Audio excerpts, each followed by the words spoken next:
Hello, my name is Mary Beth Noble, the gallery manager of Upstairs Art Space. I'm pleased to be here today to present another artist video of one of our artists at the Upstairs who is presenting a solo show.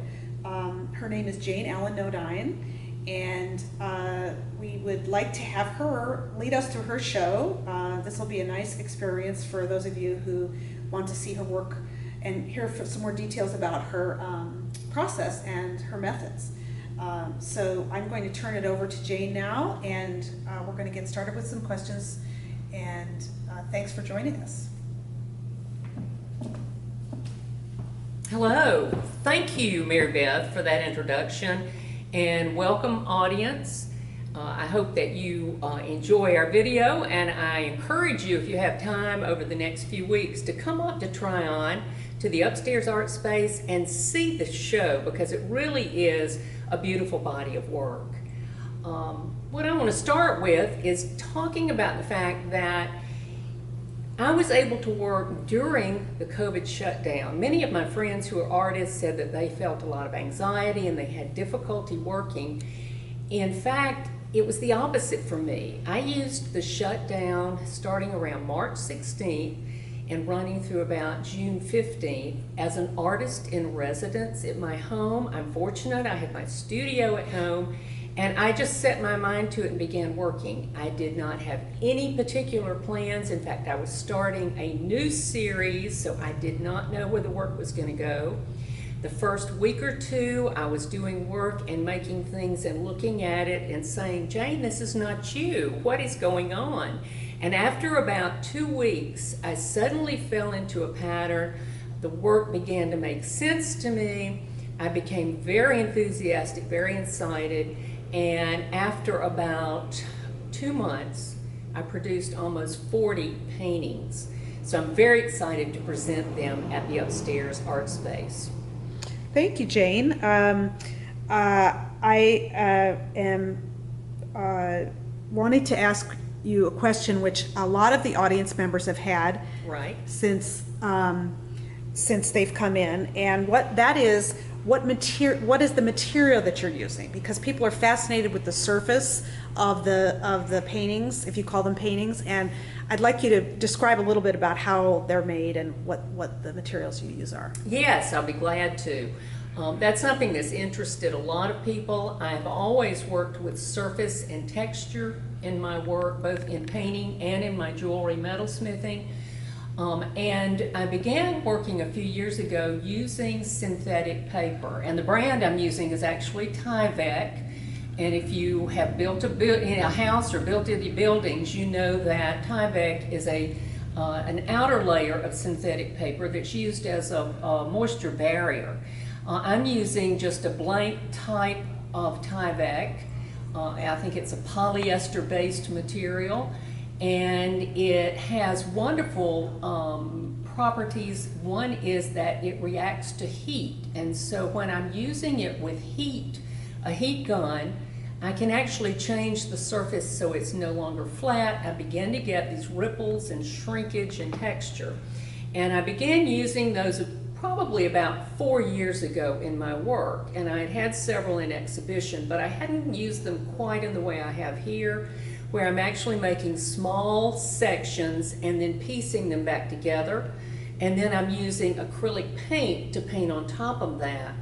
And then later I come back in with bronzing looking paints and work over the top, and what happens is they actually begin to look like metallic. They're like foil or like metal, but it's all actually synthetic paper and acrylic paint. Some are on panel and some are on canvas. Okay, thank you. Okay, Jane, you had mentioned that you had experience and a chance to make a lot of work, making nearly 40 pieces during the COVID experience. Can you talk a little bit about the work relating to COVID itself, or is it a total departure from that for you? I would say the substance of the work or the meaning behind the work. The content for me is that it does have meaning related to the pandemic in the sense that, and I know a lot of artists wanted to respond or have responded to the pandemic with maybe dark or very deep sort of mystical pieces, but I was the opposite. I felt like I wanted to do work that in some ways celebrated beauty and really came out and gave a feeling of positiveness to the viewer. I see the textures on the pieces, the actual shrinking pieces, as sort of being those textured elements sort of relating to the virus properties. But then particularly I've used a lot of blue, and I think of the blue as being almost like the water from the sea coming up, and because everything originally, life came from the sea, so I see that water as being kind of something seeping up over the virus where it will take over again. Jane, I noticed that in some of the works that you have in this show, you have these, it looks like marks, they're loops or fingers tracings, and it reminds me a lot of your jewelry. And I know you're wearing some of your jewelry today. Can you talk about, does this work relate to the jewelry practice that you have, or is it different? And that was just a question we had. It does relate to the jewelry that I do, and I think one thing in terms of forms or shapes, I tend to repeat shapes in paintings and drawings that show up in my jewelry. Also, the texture is very important, and many people immediately saw references in the textures of these pieces to the jewelry that I'm making, because that's something that I use quite a bit.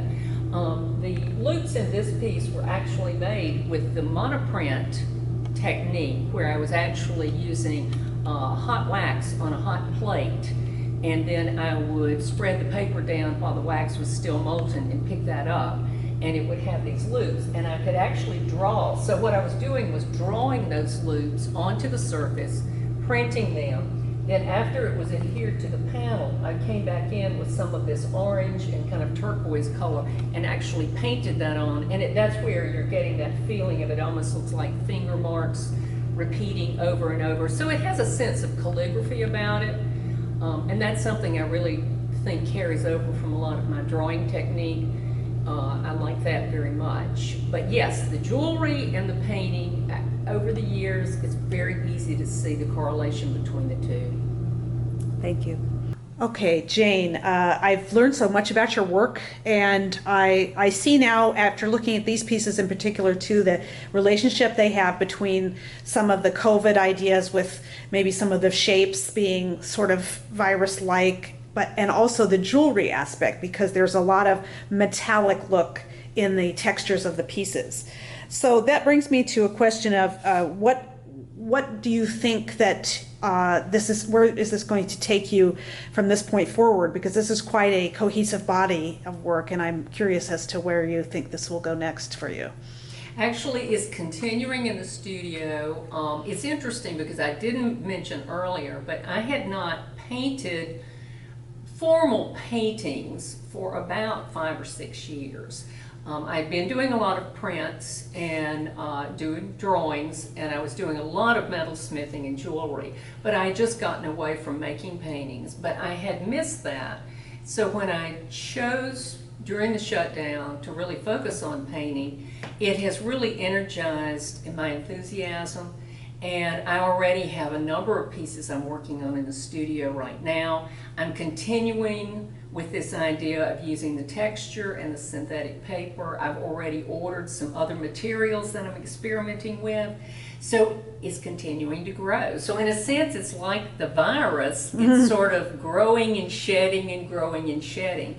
But I'm really enthusiastic about it right now, so I'm looking forward to it. I do know that I want to continue to make pieces that are attractive and beautiful and uplifting, and pieces that give the viewer a real experience for looking, and that's what I'm interested in right now.